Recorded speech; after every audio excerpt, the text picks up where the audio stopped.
कहते इश्क ते अग दोवें एक बराबर, पर इश्क दा सेक वधेरा। अग ते साड़े कख ते काने, इश्क साड़े तन मेरा। अग दा दारू मीह ते पानी, मैनू दसो इश्क दा दारू केड़ा। बुल्ले शाह ते कुछ नहीं बचदा, जिथे इश्क है खुदा का। हुजूर किधर थे? बोले ना, वो क्या कह रहे हैं? यार सुल्ला, मैं आपको अपने माँ अब खैत अल्लाह व रसूल, मैं घर में खुदा छोड़ा। इकबाल ने कहा तुझसे तुझी को मांग के मैंने मांग ली सारी कायनात। बस हुजूर की जात से आगे पीछे सोच गई ही नहीं, कभी दाएं बाएं देखा ही नहीं, कभी सोचा ही नहीं, कभी मिजाज ही नहीं गया, कभी म्यार ही नहीं हुआ मेरे नबी पाक सल्लल्लाहु ताला अलैहि वसल्लम ने। और फिर लुत्फ की बात पता क्या है, मजे की बात, यहां सबसे ज्यादा टेंशन पता किस आदमी की होती है? जो कुछ खर्च करता है ना किसी इदारे में, उसकी बड़ी परेशानी, उसको मुनासिब प्रोटोकॉल ना मिले तो बिगड़ जाता है। इसलिए मेरे जैसे मौलवी हजरात चौधरी साहिबान के नाम जरा बड़े बना सवार के लेते हैं। वो कई दफा जगह ना मिले मस्जिद में फिर भी बिगड़ जाते हैं, कहते सानू था ही नहीं लभी थोड़ी मसीत। बड़ा मुश्किल होता है मरहला, ये प्रोटोकॉल बड़ी मुसीबत है, बड़ा मुश्किल मरहला है। सबसे मुश्किल ये वाला मरहला है। हजरत अबू बकर सिद्दीक, खर्चा सबसे ज्यादा, नौकरी सबसे ज्यादा, ताबेदारी, प्यार, फर्माबरदारी, बैठना सबसे पीछे है, पीछे होके दाएं बाएं बताना नहीं, जिक्र नहीं करना।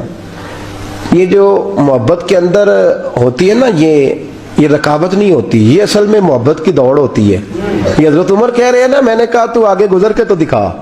ये मोहब्बत की, भाई एक महबूब के ज्यादा मुहिब हो तो उनके अंदर उसको दावत नहीं कहते, समझिएगा बात। ये भी मोहब्बत की फस्ता भी कुल खैरात, अल्लाह खुद कहता है आगे बढ़ो एक दूसरे से।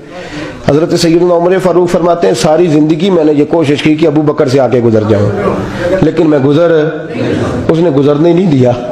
उसका अंदाज ही बड़ा अनोखा है, इसलिए कि सिद्दीक के लिए है खुदा का रसूल है। और बस आगे पीछे जो जाए ना, एक दिन फजर की नमाज पढ़ी मस्जिद में, मिशकात की हदीस है। तो तुमने फारूक फरमाते फजर की नमाज पढ़ के ना, तो नबी पाक सल्लल्लाहु अलैहि वसल्लम ने फरमाया रोजा किसने रखा है भैया आज? और फरमाते मेरा रात को इरादा था रख लूं।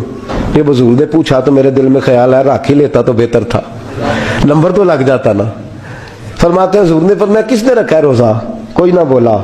तो सरकार ने फरमाया जो सिर्फ इसलिए चुप है ना कि दूसरों को पता न चल जाए, वो मैं कह रहा हूं उनसे बोले।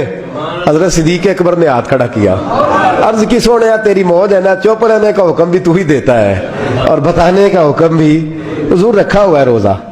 हजरत सैयदना उमर फारूक कहते हैं मैंने बड़ा घूर के देखा, मैंने कहा लंघन नहीं देंदा भाई, अगे हद हो गई है। खैर कहते हैं थोड़ी देर की फजर की नमाज पढ़ी मस्जिद में, अल्लाह के रसूल ने फरमाया ये बताओ किसी ने आज किसी बीमार की तीमारदारी की है?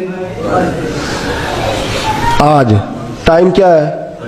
बोले सारे बोलिए, फजर की वक्त किसी ने तीमारदारी की है? तो तुमर कहते हैं सारे चुप थे, मैं बोल पड़ा, मैंने कहा हुजूर अभी तो फजर हुई है, बस से जाएंगे तो तीमारदारी भी कर लेंगे। हुजूर फजर के वक्त? तो नबी पाक मुस्कुरा के फरमाने लगे उमर तू जरा चुप तो कर। कहते मैं खामोश हो गया। तो हुजूर ने फरमाया जो चुप है ना, किसी को पता ना चल जाए वो बोले। तो हज़रत अबू बकर सिद्दीक ने हाथ खड़ा किया, अर्ज करने लगे या रसूल अल्लाह सल्लल्लाहु अलैहि वसल्लम 3 दिन से अब्दुल रहमान इब्ने औफ नमाज पढ़ने नहीं आ रहे थे मस्जिद में।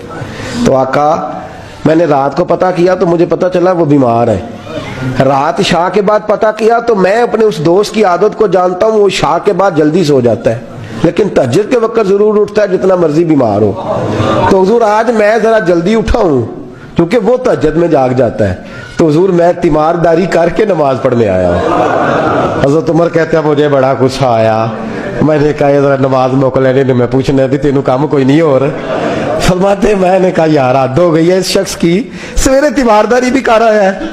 कहते अल्लाह ये मैंने कहा ये रकाबत नहीं, ये मोहब्बत की जंग है, ये मोहब्बत है। इसको कोई लोग गलत मतलब बड़ी जल्दी लेते हैं ना। हजरत उमर फारूक फरमाते हैं चुप हो गई थे कि सरकार ने तीसरा सवाल पूछा। हुजूर ने फरमाया किसी ने किसी मिस्कीन को कोई सदका भी दिया आज के नहीं? तो हजरत उमर कहते हैं मैंने कहा हुजूर रात शाह पढ़ के मैंने दिया था। फरमाया तू शाह की बात कर रहा है, मैं आज का पूछ रहा हूँ। आज तो हजरत उमर कहते हैं मुझे पक्का पता था इन नहीं बोलने जो बोले थे। तो आप फरमाते मैंने तवज्जो ही हज़रत अबू बकर की तरफ कर ली। मैं क्या 10 पाई सदका किया है कि नहीं किया? तो हज़रत सैयदना उमर फारूक फरमाते हैं जब अबू बकर बोला तो मैं रोया। जब सिद्दीक अकबर ने बात की तो मेरे छम छम आंसू निकले। मैंने कहा यार तुझसे कोई नहीं फतह ले सकता। हज़रत सैयदना अबू बकर सिद्दीक फरमाने लगे या रसूलल्लाह आज मैं तहज्जुद की नमाज के लिए उठा तो मेरा पोता भी उठ गया। हुजूर उसने मेरे साथ 2 नफल पढ़े तो कहने लगा दादाजी भूख लग रही है। तो मैंने उसकी दादी से कहा कि मेरे पोते को 2 रोटियां तो पका दे। उसने 2 रोटियां पकाई, एक रोटी उसने खा ली, बच्चा था, दूसरी हाथ में पकड़ ली। हुजूर घर से बाहर निकले तो एक मिस्कीन दरवाजे पे खड़ा था, कहने लगा रात से कुछ नहीं खाया। फरमाते हैं ताजी रोटी पोते के हाथ से लेके मिस्कीन को दी, फिर मैंने पता लिया वापस आया हूँ। हज़रत उमर कहते हैं पहले मैं मुस्कुरा रहा था, फिर मेरी चीख निकली, मेरे रसूल पाक के भी आंसू आए। फरमाया अबू बकर पूछ इसलिए रहा हूं कि अभी जिब्रील आए थे और वो कह गए हैं कि या रसूल अल्लाह सल्लल्लाहु अलैहि वसल्लम जन्नत में एक हाजियों का दरवाजा है जिससे सिर्फ हाजी जन्नत में जाएंगे, एक रोजेदारों का दरवाजा है जिससे रोजेदार जन्नत में जाएंगे, एक सखियों का दरवाजा है जिससे सखी जन्नत में जाएंगे। या रसूल अल्लाह अबू बकर सिद्दीक को रब का सलाम कह दे और कहे रब फरमाते अबू बकर जब तू जन्नत की तरफ मुंह करेगा अल्लाह सारे दरवाजे खोल। भी नहीं झिड़का, ठंडे हाथ और इत्मीनान के साथ वक्त गुजारने वाले और सहाबा किराम में नरम मिजाज आदमी। लेकिन एक दिन उनके वालिद आए हुजूर की बारगाह में और आके कहने लगे मिस्कीन को देंगे। तो हुजूर मुस्कुराए, फरमाया उमर तू जरा चुप नहीं करता? तो हजरत उमर कहते मैं फिर समझ ही गया कि बोलना किसने है। हजरत सिद्दीक अकबर बोले, अर्ज करने लगे या रसूल अल्लाह अगर आप हुक्म ना देते तो मैं ना बताता, मेरे हिस्से में ये अल्लाह ताला ने नेकी अता फरमाई है फजर से पहले। वो किस तरह? अर्ज की हुजूर नमाज के लिए उठा हूं तो मेरा पोता भी उठ गया था। हुजूर मैं नमाज सुन्नत अदा करने लगा या नफल पढ़ने लगा तो उसने अपनी अम्मा से रोटी का मुतालबा कर लिया, तो उसकी अम्मा ने 2 रोटियां बना दी। तो हुजूर एक रोटी उसने खाई तो एक उसके हाथ में थी। मैं दरवाजे पे निकला हूं तो सामने एक भिखारी खड़ा था और कहने लगा है मदीने वालों रात का भूखा हूं। कहते मैंने उसी वक्त अपने पोते से वो रोटी लेके उस मिस्कीन को दे दी। ए मदीने वाले हबीब अगर आप हुक्म न देते तो न बताता, मैं ना फजर पढ़ने से पहले मिस्कीन को खाना दे के आया हूँ। यहाँ तक तो लफ्ज़ मिशकात में भी हैं, लेकिन अगले दुर्रे मंसूर में इमाम सयूती ने लिखे हैं मेरे रसूल करीम फरमाने लगे अबू बकर जन्नतियों की 360 अलामतें हैं, किसी में एक भी पाए जाए तो वो जन्नती है, लेकिन अल्लाह का फजल है मेरे अबू बकर में सारी पाई जाती हैं, मेरे सिद्दीक में सारी पाई जाती हैं। हमें देखना चाहिए। आज सारा दिन गुजर गया ना जी, 11-12 बजने को हैं। 1 मिनट के लिए सिर्फ सोचना है कि सुबह फजर से लेकर अब तक नेकियों के खजाने में कुछ है जमा हुई कि नहीं हुई। कोई तस्बीह दरूद पाक की। हमारे यहाँ तो जो मस्जिद के हुजरे में बैठ के तनकीद कर रहा होता है ना मौलवियों पे, पीरों पे, जमातों पे, महफिलों पे, मस्जिद के हुजरे में बहुत बड़ा तज्जिया निगार जो उधेड़ पुधेड़ के रख रहा होता है सबकी माज़अल्लाह शख्सियात को, उस बंदे को आप सुबह 1.5 घंटे से बैठा बहस कर रहा है, उसको तस्बीह देना कि 3 तस्बीह दुरूद शरीफ की पढ़ो, उसे काम याद आ जाता है, साथ उठ के निकल जाता है। बहस करना आसान और अमल करना मुश्किल हो गया, क्योंकि हमें जायका वहाँ मिलता है। खुदा रा वापस लौटे।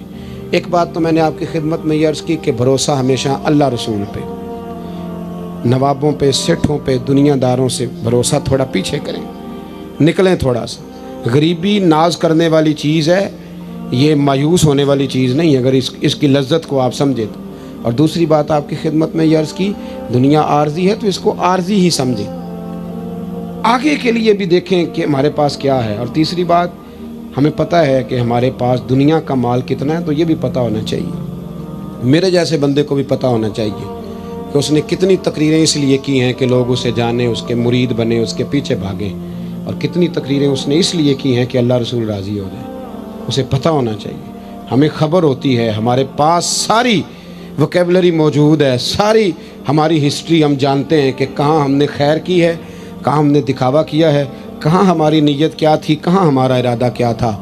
ये वो तरबियत है जो इंसान को पाक करती है, ये वो तालीमात हैं जो मेरे और आपके रसूल ने हमें अता फरमाई हैं। अपनी मजबूरी के सबब मैंने पहले गुजारिश की बात करने की, इन्हीं लफ्ज़ों पे छुट्टी लूँगा। महफ़िल ना मेरे नाम की है, न किसी और के नाम की है, ये रसूलुल्लाह के नाम की है। हम शख्सियात के कायल नहीं, नज़रियात के कायल हैं।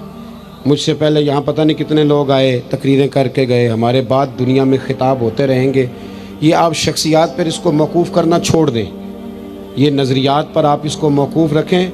आपकी अपने महल्ले की मस्जिद का इमाम भी जब जुमा पढ़ाने मिंबर पर बैठ जाए तो फ़ौरन उसके सामने बैठे और सुने वो क्या कह रहा है।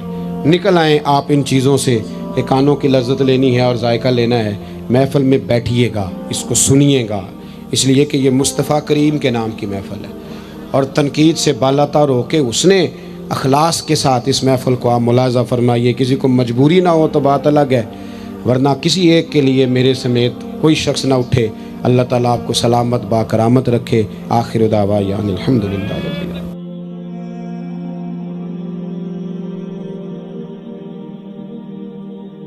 अल्लाहुम्मा सल्लि अला सय्यिदिना व मौलाना मुहम्मद। अल्लाहुम्मा सल्लि अला सय्यिदिना व मौलाना मुहम्मद। अल्लाह के शेर है दरे करार पर दुरूद।